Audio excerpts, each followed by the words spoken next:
자, 오늘은 성령을 모독하는 죄라고 그랬습니다. 한마디로 우리가 다른 말로 성령 회방죄라고 하는 겁니다. 성령 회방죄는 죄 사함을 얻지 못한다. 우리 성도님들도 많이 들어보셨죠, 그렇죠? 성령 회방죄는 회개함을, 죄 사함을 얻지 못한다 그랬습니다. 그래서 오늘 기독교 강요 주제도 바로 이 성령 회방죄, 성령을 모독하는 죄에 대한 내용입니다. 성령은 하나님의 진리의 본체이시고 실체입니다. 우리가 진리의 성령이다 라고 이렇게 말씀하죠. 성령 하나님은 하나님의 본질이시고 실체이세요. 그러니까 이 성령을 모독하는 것은 그 죄가 굉장히 중요한 겁니다. 오늘 이 본문의 배경이 되는 사건은 뭐냐면 유대인들이 예수님을 배척하면서 예수님의 놀라운 기적의 능력 이런 것들을 보고 그 예수님의 기적의 능력을 함부로 폄하하면서 모독을 했던 거예요. 그런데 뭐라고 얘기를 하냐면 24절에 보니까 바리새인들이 듣고 이르되 이는 귀신의 왕 바알세불을 힘입지 않고서는 귀신을 쫓아내지 못하느니라 라고 이렇게 예수님이 하시는 일, 그러니까 큰 기사와 능력이 나타나는 걸 보고 이렇게 유대인들이 바리새인들이 그 나타난 능력을 함부로 폄하하고 모독을 했던 거예요. 자, 예수님의 이 기적의 능력, 누구의 능력일까요? 성령의 능력입니다.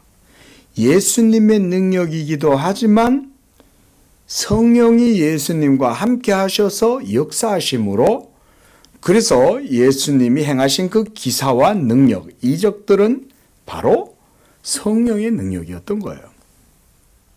그런데 유대인들은 예수님을 믿기 싫어서 예수님이 전하는 그 말씀을 듣기 싫어서 그들이 예수님을 이렇게 멸시하고 조롱을 하는 거예요.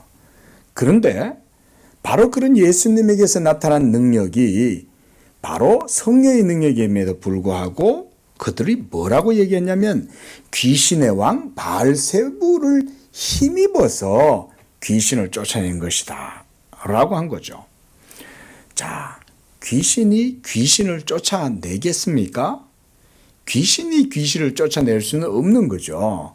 그래서 예수님은 25절 26절에 사탄이 사탄을 쫓아내면 그 귀신의 나라가 왕국이 제대로 세워지겠냐 라고 하면서 27절에 바알세불을 힘입어 귀신을 내가 쫓아내는 것이면 너희 아들들은 누구를 힘입어서 쫓아내느냐라고 이렇게 예수님 말씀하신 거예요.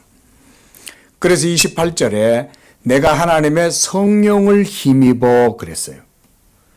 예수님의 이 능력은 바로 성령을 힘입어서 이루어지는 것입니다. 그러니까 성령을 힘입어서 예수님이 사역을 하실 때에 그걸 통해서 귀신이 막 쫓겨나가게 되는 거죠. 그렇게 될 때 바로 거기에는 하나님의 나라가 하나님의 통치하심이 그곳에 이제 임하게 된 것이죠. 자, 이것에 대해서 예수님이 오늘 31절에 그 바리새인들에 대해서 이렇게 그들을 책망하시는 겁니다. 사람에 대한 모든 죄와 모독은 사하심을 얻되 성령을 모독하는 것은 사하심을 얻지 못하겠고 또 누구든지 말로 인자를 거역하면 사하심을 얻되 누구든지 말로 성령을 거역하면 이 세상과 오는 세상에서도 사하심을 얻지 못하리라 이렇게 말씀을 했습니다. 자, 말씀드렸듯이 성령은 진리의 실체이십니다. 그러니까 눈앞에 있는 예수님을 보고 믿지 않고 비방하고 그렇게 해서 그 예수님을 거역하고 이렇게 하는 것은 그 예수님이 하나님의 아들이라는 것을 모르니까, 그렇죠? 모르고 한 일이기 때문에 그것은 용서함을 받을 수가 있어요. 우리가 대표적으로 사도 바울을 들 수 있죠. 청년 사울도 처음에는 예수 믿는 사람들과 성도들과 그리고 예수를 이단이라고 하고 그렇게 해서 예수 믿는 자들을 다 진멸하려고 하고 교회를 핍박했잖아요. 그런데 그 청년 사울이 그렇게 행하여도 하나님의 은혜를 입고 죄사함을 받고 그렇게 해서 그가 구원을 받은 거죠. 그렇죠? 그런데 성령 회방제는 그런 것과 달라요. 오늘 우리가 이제 기독교 강요 내용을 통해서 보겠지만 성령 회방제는 한마디로 진리의 본질과 실체를 면전에다 두고 직접적으로 비난하고 조롱하고 회방하는 것. 이게 바로 성령 회방죄인 거예요. 그러면 이런 성령의 회방은 죄 용서함을 받을 수가 없는 거예요. 그게 이유가 있는 거예요. 왜냐하면 우리가 죄 사함을 받는 것은 무엇으로 죄 사함을 받습니까? 예수 그리스도에 대한 믿음으로 죄 사함을 받죠. 자, 그럼 여기서 우리가 조금 더 성경적으로 깊이 있게 생각을 해야 돼요. 무슨 말이냐면 우리가 예수를 믿고 죄 사함을 받는다는 것은요. 그건 성경적으로 다르게 말하면 무슨 말이냐면 진리로 말미암아 죄 사함을 받는다라는 말입니다. 자, 우리가 예수 믿음으로 죄 사함과 그리고 구원을 얻죠. 지금까지 우리가 기독교 강요를 가지고 공부를 해오면서 예수 믿음에 대한 공부를 좀 했습니다. 그렇죠? 어때요? 믿음이 그리 단순하지가 않죠. 그렇죠? 믿음의 논리가 성경적으로 들어가면 아주 깊어요. 철학만큼이나 깊어요. 믿음에 대한 논리도. 자, 그런데 우리가 예수 믿음으로 구원을 얻고 죄사함을 얻는다.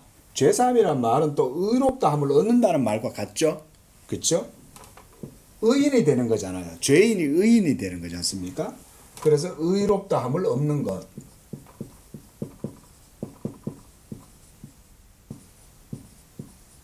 의롭다함을 얻음. 이것도 같은 의미를 할 수 있죠. 자, 그런데 우리가 예수를 믿었는데 어떻게 그 믿음으로 죄사함을 받고 구원을 받고 하나님께 의롭다함을 얻게 되었을까요?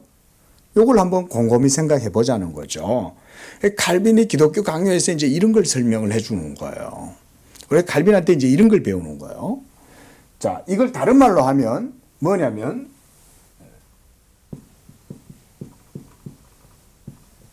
진리에 대한 믿음으로 똑같아요. 그러니까 예수 믿음이란 말은 진리에 대한 믿음으로 죄사함과 구원과 의롭다함을 얻은 것이다 라고 말할 수 있는 거예요.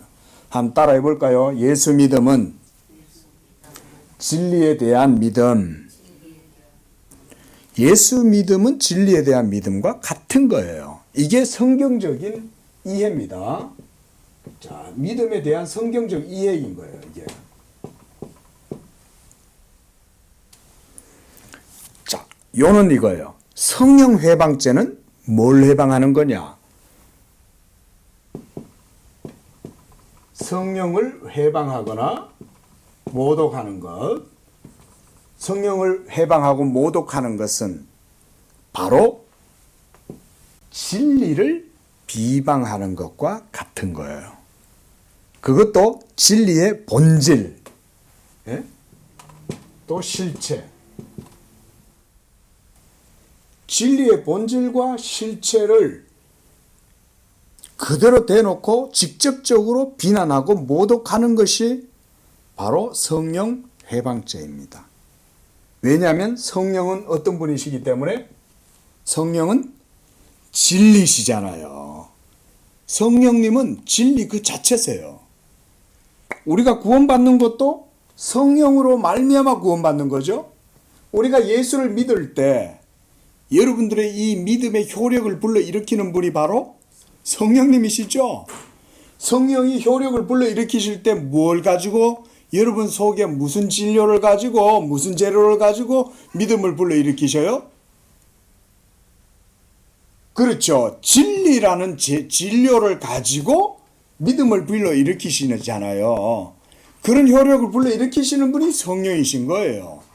그러니까 예수님이 오늘 본문 마태복음 오늘 본문 12장 31절 말씀에서 성령을 모독하는 것이 사심을 얻지 못한다라고 말씀하시는 그 맥락이 뭐냐면 바로 이와 같이 진리의 실체요 본질이 바로 성령이시기 때문에 예수님을 모독하고 조롱하고 안 믿어도 나중에 하나님의 은총으로 죄사함을 얻고 구원함을 얻을 수가 있어요.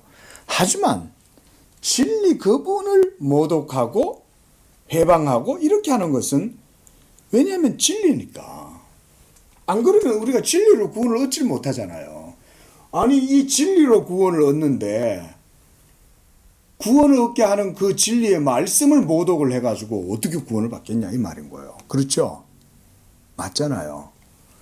자, 우리가 이제 요 정도로 성령 해방죄에 대해서 제가 말씀을 드리고 우리가 이 아주 또 유능한 교사인 칼빈의 글을 통해서 성령 해방죄에 대해서 좀 더 깊이 있게 한번 살펴보자는 거예요.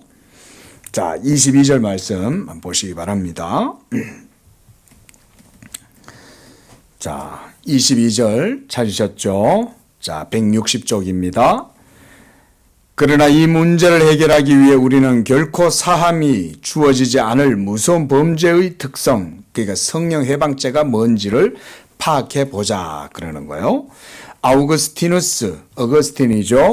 그는 말하기를 이러한 범죄를 은총에 대한 회의가 수반된 죽음에 이르기까지 꺾이지 않는 완고함이라고 정의한다.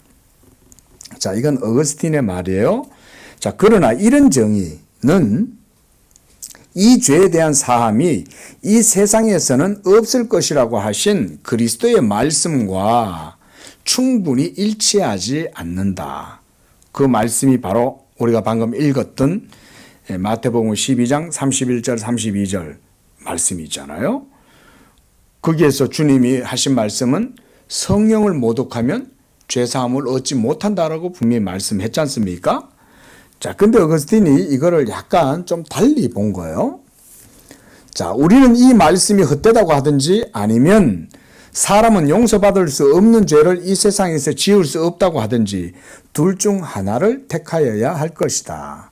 그럼에도 불구하고 만약 어거스틴의 정의가 참되다면 죽음에 이르기까지 계속해서 이 죄를 범하지 않으면 그 죄는 용서받을 수 있게 될 것이다.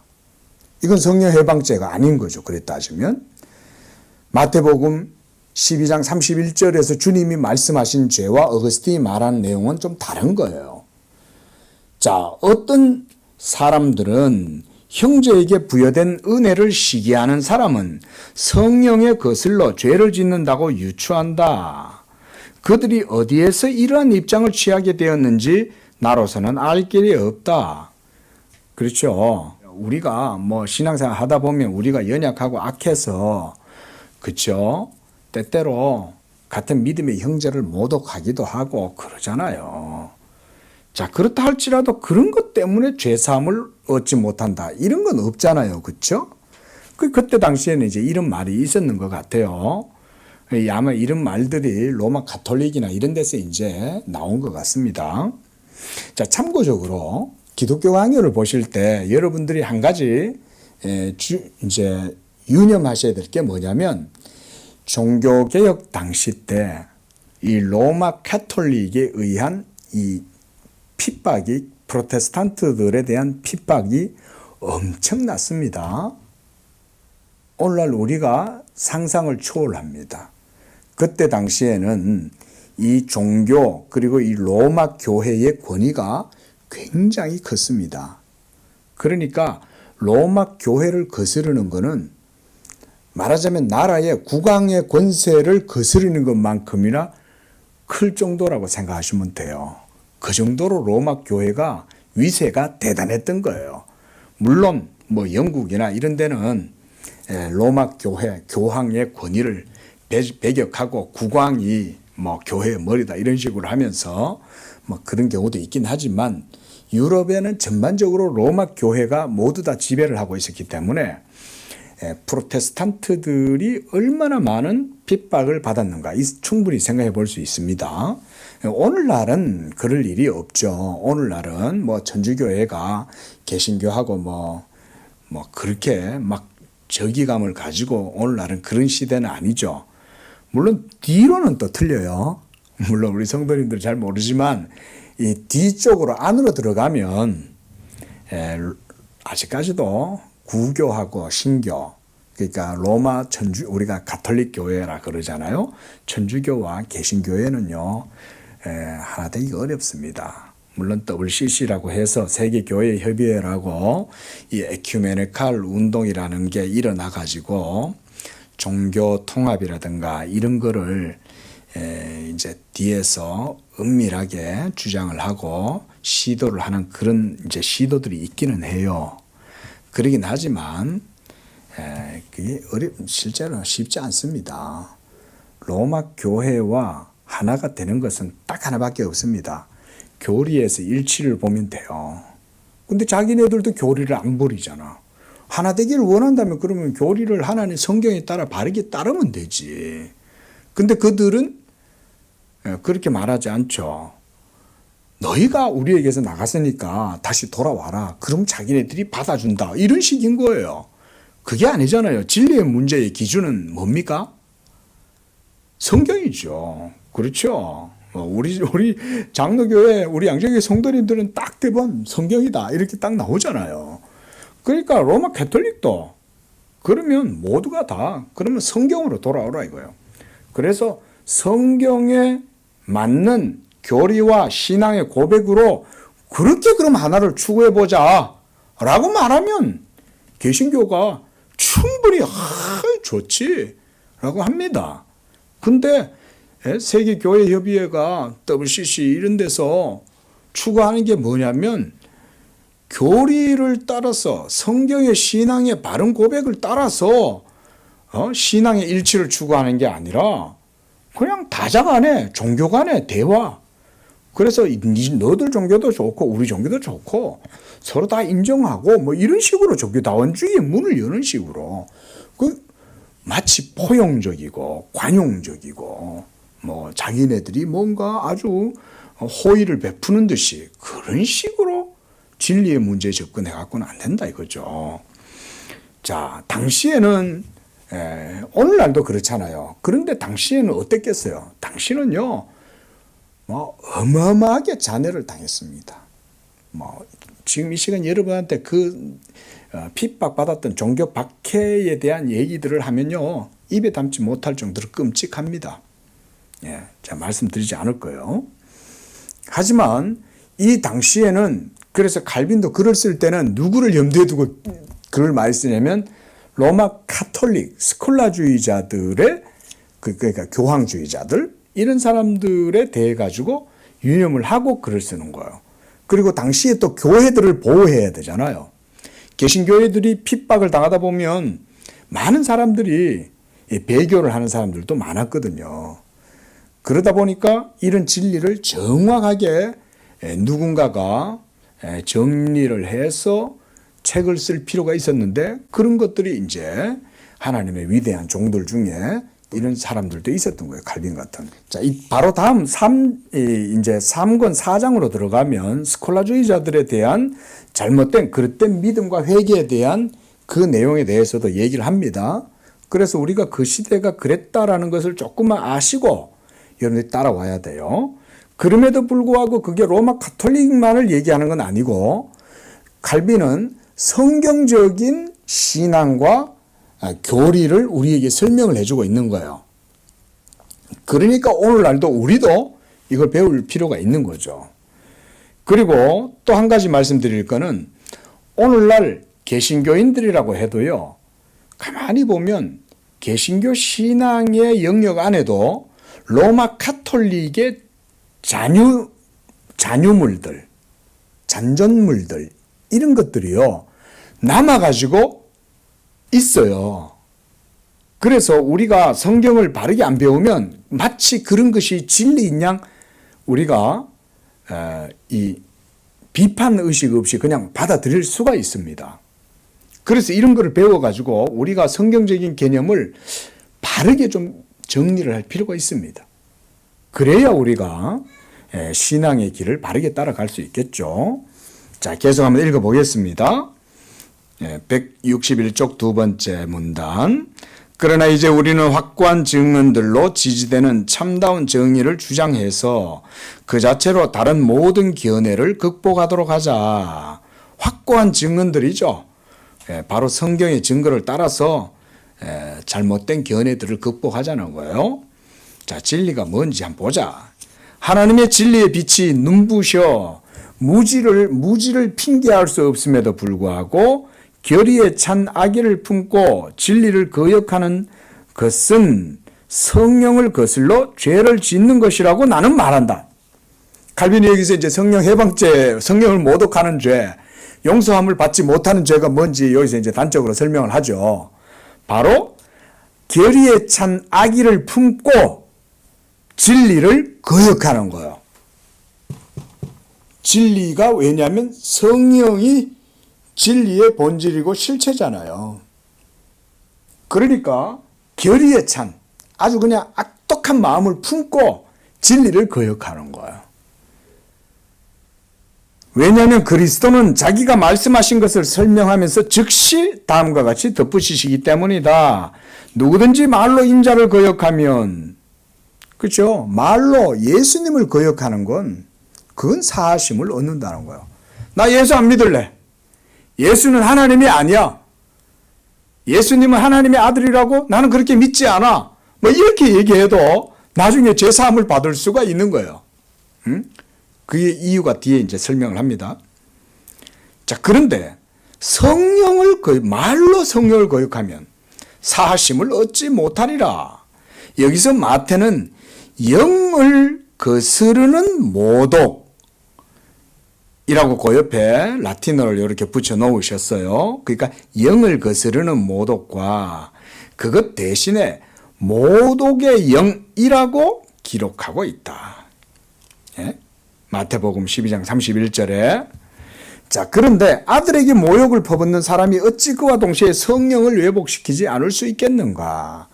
확실히 헤아릴 수 없는 하나님의 진리를 알지 못하여 미련하게 부딪히는 자들, 무지하게 그리스도께 악행을 일삼지만 하나님의 진리가 제시되어 마음에 주어지게 되면 그것을 소멸시키려 하지 않는 자들, 그 아들이 기름 부음 받은 주님이심을 알게 되면 한마디라도 이를 곡해하려 들지 않는 자들, 이런 사람들은 성부와 성자께 죄를 짓지만 성령을 왜곡시키지는 않을 것이다. 왜냐하면 성령은 진리의 본질, 실체 그 자체이기 때문에 그런 거예요. 칼빈이 그렇게 말은 하지 않습니다. 이건 제가 여러분들한테 설명드리려고 쓰는 말이에요. 성령은 진리의 본질이시고 실체다. 저는 이렇게 표현하는 것이 성령 회방죄의 그 중대성을 강조하는데 더 용이하다 싶어서 제가 이렇게 말씀을 드리는 겁니다. 칼빈이 이렇게 말을 하진 않아요. 이건 제가 이렇게 정리를 해서 말씀을 드리는 거예요. 왜냐하면 성령은 하나님의 얼굴 그 자체잖아요. 그렇게 말할 수 있으면 말해도 됩니다. 저는 칼빈 선생님이 이런 말을 들으면 동의할 거라고 생각을 해요. 모세가 하나님께 얼굴을 보여달라고 그럴 때 하나님이 보여주셨어요? 안 보여주셨어요? 하나님이 모세한테 얼굴을 보여주셨어요? 안 보여주셨죠. 그렇죠? 그러면 하나님께서 모세한테 하나님의 어떤 모습을 보여주셨어요? 뒷모습을 보여주셨죠. 그렇죠? 그거는 다 성경적으로 여러분 이유가 있습니다. 자, 우리가 늘 말씀드리지만 하나님의 성경 속에서 보여지는 하나님의 모든 행동들은 다 교리적 의미가 있습니다. 하나님이 행동 하나를 하실 때는 하나님의 행동은 결코 우연이 없습니다. 그리고 하나님의 하나의 행동이 우리 눈에 사소한 것 같아도 절대 그것은 사소하지 않습니다. 그리고 그런 하나님의 행동은 단번에 한 번 했지만 그 한 번의 하나님의 행동은 영원한 행동입니다. 이런 건 공부예요. 자, 한번 따라해 볼까요? 하나님의 하나의 행동은 영원한 행동이다. 그러니까 2000년 전 모세 시대 때만 해당되는 게 아니라 하나님의 그 행동은 만대의 모든 만대가 다 적용 가능한 말씀인 거예요. 그런 게 하나님의 말씀의 특징이겠죠. 하나님의 말씀은 영원하기 때문에. 자, 모세에게 하나님께서 얼굴을 보여주지 않았다는 말은 뭐냐면 하나님의 본질과 실체를 안 보여준다 이 말인 거예요. 그렇게 얘기하면 되겠죠. 왜냐하면 뒷모습이란 말은 본질은 안 보여준다는 얘기거든요. 그 구약시대 때 시편 기자들이나 이런 사람들이 하나님 앞에 은혜를 구할 때 여호와여 하나님의 얼굴빛을 우리에게 향하여 비추소서 이러잖아요. 모세도 이스라엘 백성들에게 축복하면서 기도할 때 여호와는 그 얼굴빛을 너희에게 비추시기를 원한다 라고 이렇게 기도하죠. 하나님의 얼굴빛이라는 것은 본질이고 실체를 의미하는 겁니다. 그거는.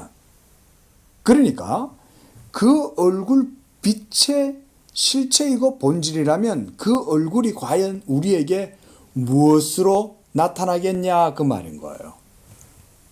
성령 주심으로 하나님의 얼굴인 본질과 실체를 하나님이 드러내 보여주시는 거예요.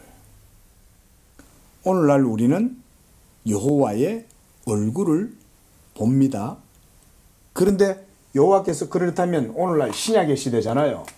자, 신약의 시대 때 하나님이 자기의 본질, 한마디로 하나님의 얼굴이라고 할 수 있습니다. 파님이라고 그래요. 하나님의 얼굴. 이 얼굴이 오늘날에는 우리에게 어떻게 드러납니까?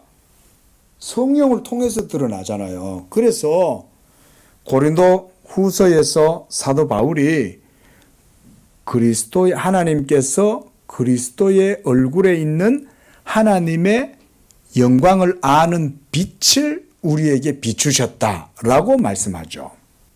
우리 고린도 후서 말씀 한번 찾아보시기 바랍니다. 고린도 후서 3장 18절 시작. 우리가 다 수건을 벗은 얼굴로 거울을 보는 것 같이 주의 영광을 보매 그와 같은 형상으로 변화하여 영광에서 영광에 이르니 곧 주의 영으로 말미암는다. 그랬습니다.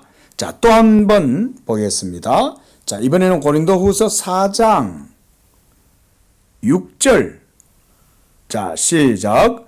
어두운 데에 빛이 비치라 말씀하셨던 그 하나님께서 예수 그리스도의 얼굴에 있는 하나님의 영광을 아는 빛을 우리 마음에 비추셨느니라 그랬습니다. 자, 예수 그리스도의 얼굴에 있는 하나님의 영광을 아는 빛. 이 하나님의 얼굴을 우리가 본다라고 하는 것은 뭘 본다는 얘기입니까?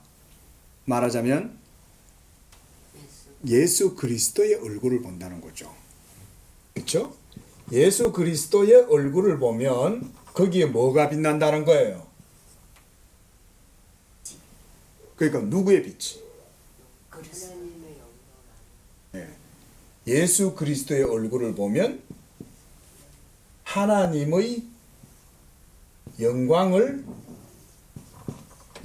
아는 빛이다 그랬어요. 자, 이 하나님의 영광을 아는 이 빛이 우리가 어떻게 알게 돼요? 그렇죠.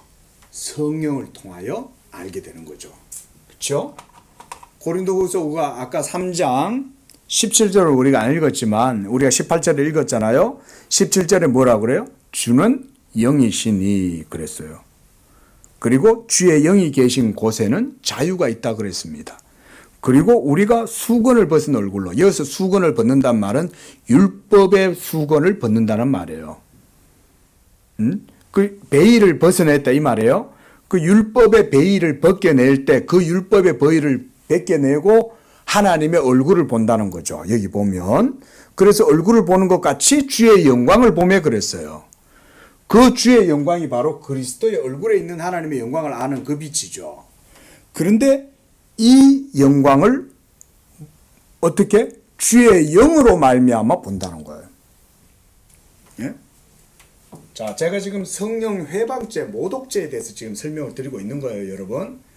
그러니까 성령을 회방한다는 말은 뭐냐면 예수만 모독하는 것이 아니라 예수의 얼굴에 빛나는 하나님의 영광을 아는 그 빛을 비추시는 진리의 본질이시고 실체이신 성령을 모독하는 것이기 때문에 이 성령을 모독하고서는 더 이상 죄사함을 얻지를 못하는 거예요. 그렇잖아요. 죄사함은 진리로 말미암아 죄사함을 얻는데 그 죄사함을 얻게 하는 진리를 모독하는데 어떻게 구원을 받냐고요. 구원은 얻을 수가 없는 거죠. 지금 칼빈이 이제 그런 논조로 지금 설명을 하고 있는 겁니다. 162쪽. 이렇듯 오늘날 많은 사람들이 복음적 가르침에 대해 극악한 저주를 벗고 있지만 만약 그것이 복음에 속한 것이라는 사실을 알게 된다면 그들은 준비가 되어 마음을 다하여 그것에 대하여 경의를 표하게 될 것이다. 예수 안 믿는 사람들이 기독교와 또 복음에 대해서도 심지어 막 조롱할 수 있잖아요. 그런데 죄질이 틀려요.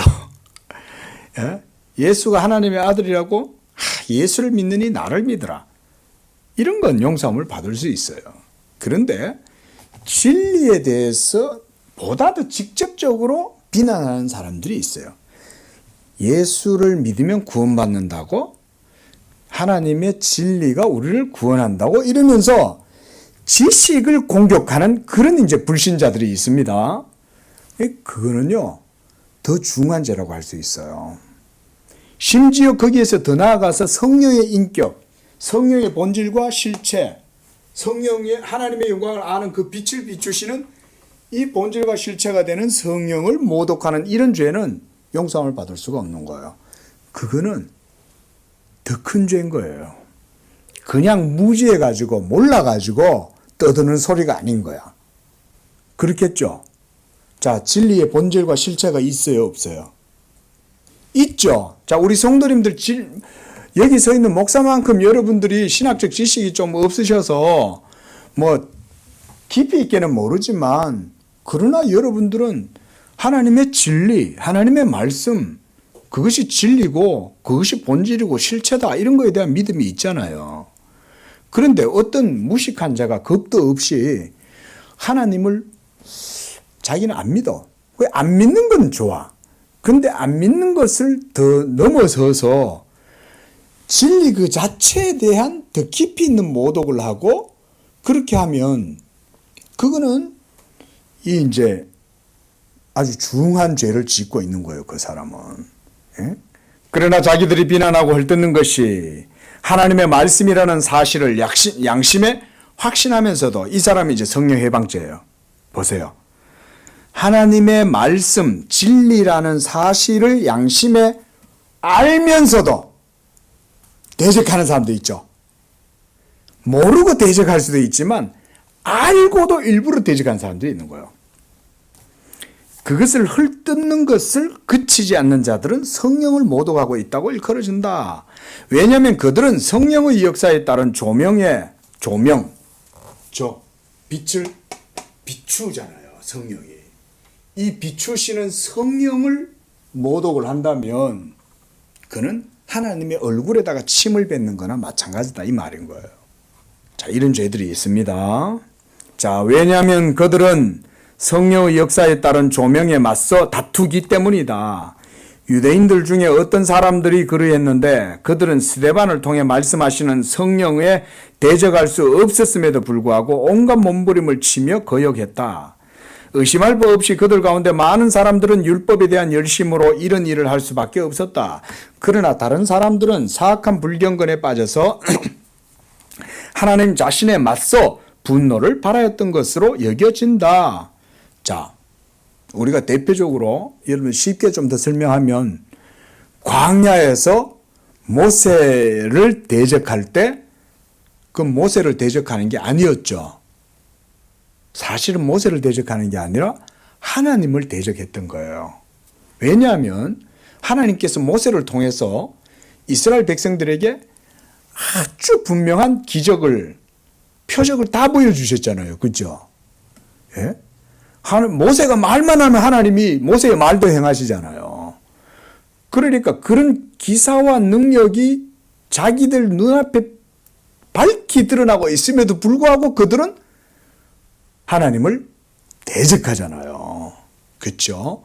그러니까 고라 일당들이 그 자리에서 하나님의 심판을 받기도 하고 불뱀이 물려가지고 막 하기도 하고 그렇게 하잖아요. 자, 그럼에도 불구하고 그런 죄보다 더 큰 죄는 진리의 본질이요 실체이신 성령을 모독하는 겁니다. 자, 그래서 즉 그들이 맞선 대상, 대적하는 대상은 바로 하나님으로부터 온 가르침이었다. 그들은 이를 잘 알고 있었다. 또한 주님이 책망하신 바리새인들이 이런 부류에 들었다. 그들은 성령의 능력을 내팽개치고 주님을 바알세불, 귀신의 왕이다 이 말인 거예요. 귀신의 왕이라고 예수님을 비방한 거예요. 그러므로 사람의 무모함으로 하나님의 이름에 모욕을 가하는 일이 일어나는 곳에는 모독의 영이 있다. 아까 앞에서 우리가 앞에서 보면 모독의 영이라 그랬죠. 스피리투스 블라스페미아에 이렇게 라틴어를 붙여놨네요. 자, 모독의 영. 한마디로 성령을 회방하는 영이다 이 말인 거예요. 여러분 이 정도면 그냥 지옥의 자식인 거예요. 지옥의 자식이니까 이럴 거예요. 자, 신천지. 진리를 대적하고 있는 거죠. 그러니까 사함을 못 받는 거예요. 문선명 사함을 못 받습니다, 여러분. 자기가 진리의 왕좌에 올라가가지고 자기가 신이라고 떠드는 사람이잖아요. 그런 사람들은요, 하나님의 버림받은 자식, 저주의 자식이라고. 신천지 이만희 저주의 자식입니다. 하나님의 버림받은 자인 거예요. 예, 저런 사람들은 양심의 화인을 맞은 거예요. 예. 그래서 자기가 성령이라고 그러잖아요. 자기가 성령이라고 그러는 사람이 성령 해방자가 아니겠어요? 그런 사람들이 용서함을 받을 수가 없는 거예요. 예수 안 믿는 것은 하나님이 긍휼히 여기고 자비를 베풀어서 그를 회개하게 하고 구원함을 얻게 하실 수 있어요. 하지만 저런 것은 용서함을 받을 수가 없습니다, 여러분. 그래서 버림받은 자요, 지옥의 자식이요, 양심의 화인 맞은 자들이다 그러는 겁니다. 악의 자식이에요, 악의 자식들. 그렇게 생각하시면 됩니다. 그건 무서운 거예요, 그런 게. 자, 그러므로 사람의 무모함으로 하나님의 이름에 모욕을 가하는 일이 일어나는 곳에는 모독의 영이 있다. 바울이 믿음 없어 알지 못하고 행하였으므로 끝내 그의 자비를 얻게 되었다고 가르칠 때 이를 암시하고 있다. 그렇죠? 사도 바울은 이렇게 예수를 핍박하고 그리스도 교회를 핍박해도 죄사함을 얻고 구원을 받았잖아요. 불신앙과 결합된 무지가 은총을 얻도록 하는 작용을 한다면 지식이 불신과 한편이 되는 경우에는 은총의 여지는 어디에도 없다. 요거 줄 거 놓으세요. 자, 불신앙과 결합된 무지, 이거는 은총을 얻을 수 있어요. 모르고 했으니까, 무지해서. 하지만 지식이 불신과 한편이 되는 경우, 칼빈이 이렇게 표현을 했습니다. 지식이 불신과 한편이 되는 경우에는 은총의 여지가 없다. 죄사함을 받을 수가 없다는 거예요. 그러니까 이단 사설 빠지는 것은 그것도 중한 죄예요. 하지만 교주가 되는 건 이거는 지옥의 자식이 되는 거예요. 그러니까 저는 가끔 그런 두려움이 있어요. 이 하나님 말씀 전하는 자들이 참 늘 하나님 말씀 앞에서 자기가 낮아져야 되잖아요. 근데 예전에 지금 뭐 여신도들 성추행 해가지고 감옥에 가 있는 뭡니까? 그 만민 거기, 그 사람. 제가 벌써 언제냐면 1997년도 그때 그 교회 다니는 이제 신도 한 분하고 같은 집에서 하숙을 했어요. 예. 그분이 뭐 개인적인 일이라서 제가 말씀은 못 드리고, 예.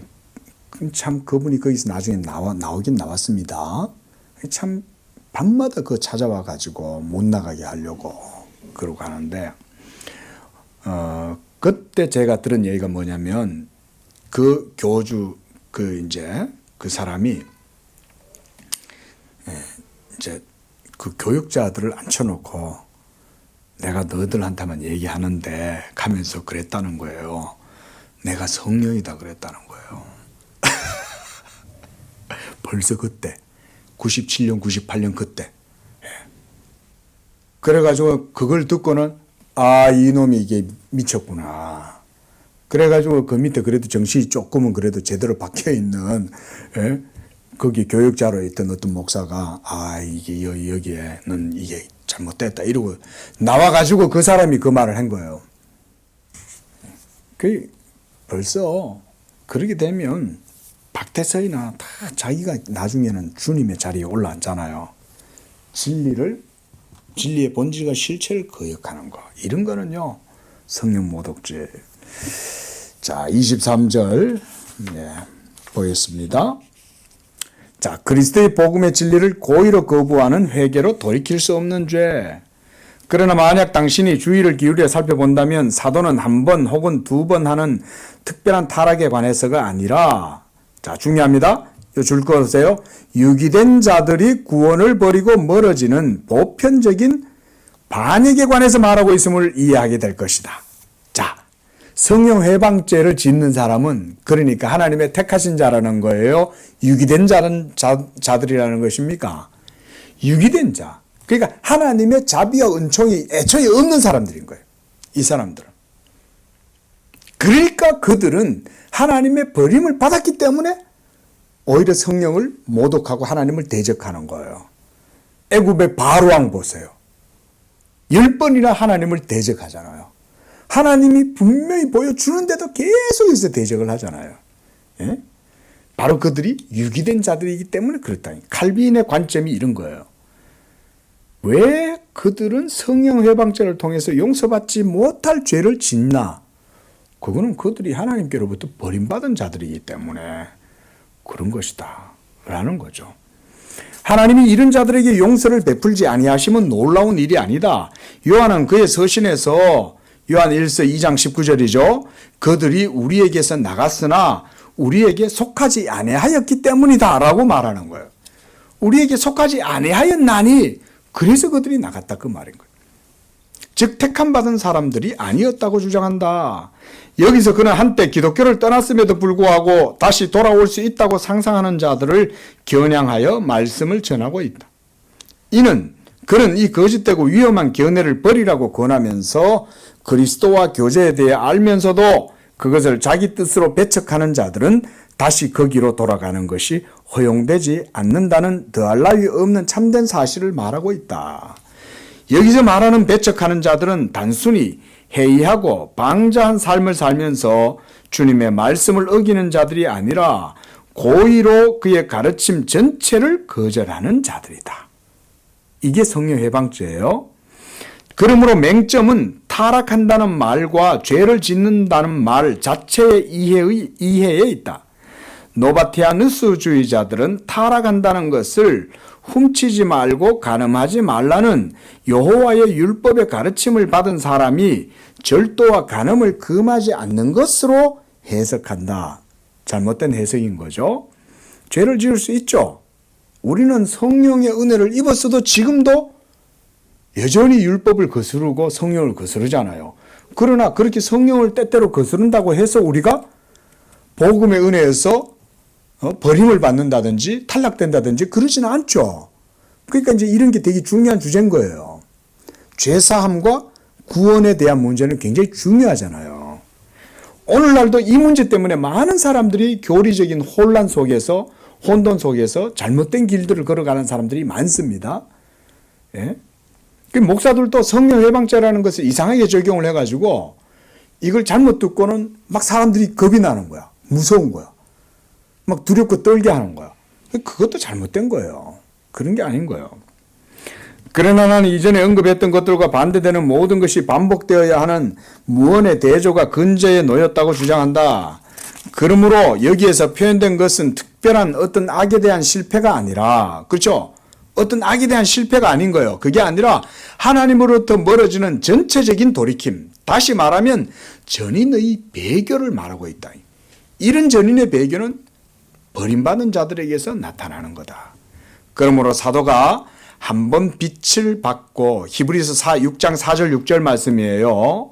하늘의 은사를 맛보고 성령에 참여한 바 되고 하나님의 선한 말씀과 내세의 능력을 맛보고도 타락한 자들, 이들은 이거를 여러분들 가끔가다 어떻게 해석하냐면 예수 믿다가 죄 지으면 지옥 간다. 맞습니까? 맞아요? 틀려요? 아니죠. 예수 믿다가 죄 지을 수 있죠. 그리고 죄는 우리 속에 늘 역사하잖아요. 그럼 우리가 어떻게 죄의 영향력에서 자유로울 수 있어요? 예? 그런 죄가 있다 해도 그거 얘기하는 게 아닙니다. 지금 히브리서 6장 4절 6절의 이 말씀은요, 칼빈이 말하듯이 전인적 배교를 얘기하는 거예요. 전인적 배교. 진리를 알고도 진리를 거역하고 거스르는 거예요. 근데 우리가 죄를 짓는다고 진리를 거역하는 건 아니잖아요. 육체의 소욕을 따라서 행했어요. 성령을 거스르고 성령의 소욕과 싸웠어요. 그런다고 우리가 구원을 잃습니까? 그게 아니라는 거죠. 그래서 이런 말씀들을 그래서 잘 배워야 되는 거예요. 그들은 성령의 빛을 고의적인 불경건으로 질식시키고 하늘의 은사의 맛을 내뱉어 버리고 자기들을 성령의 성화로부터 소원하게 하며 하나님의 말씀과 내세의 능력을 짓밟는 자들이라고 해석되어야 한다. 그래서 진리를 거스르거나 짓밟고 이런 것들은 더 조심해야 되죠. 사실은 목사들은 이런 것에 있어서 더 주의해야 되는 거예요. 왜냐하면 진리를 전하는 자들이잖아요. 진리는 전하는 자들로서 짓는 죄와 그냥 일반 성도들이 짓는 죄, 그런 면에서는 또 차이가 있다고 저는 봐요. 자, 그 밑에 문단까지만 보겠습니다. 그리고 이러한 불경건의 고의를 더 잘 표현하기 위해 다른 본문에서는 짐짓이라는 말을 덧붙인다. 진리에 대한 지식을 받은 후에 원하여서 죄를 짓는 자들은 어떤 재물도 남아있지 않다고 말할 때 그리스도가 성도들의 불법을 속하기 위하여 영구적인 재물이 되신다는 사실이 부인되는 것은 아니다. 이 서신 거의 전부가 그리스도의 제사장직을 설명하면서 이렇게 훌륭하게 선포하고 있다. 사도에 따르면 그리스도의 재물이 부인될 때 어떤 다른 재물도 남아있지 않게 된다. 나아가 복음의 진리가 고의로 거절될 때 그리스도의 재물도 용인되지 않는다. 그렇겠죠. 예? 복음을 거역하면 예수 그리스도 십자가의 모든 화목제, 구속사역 이런 것들도 다 부인될 거 아니에요. 그런 진리를 부정한다면 구원을 어떻게 받겠어요.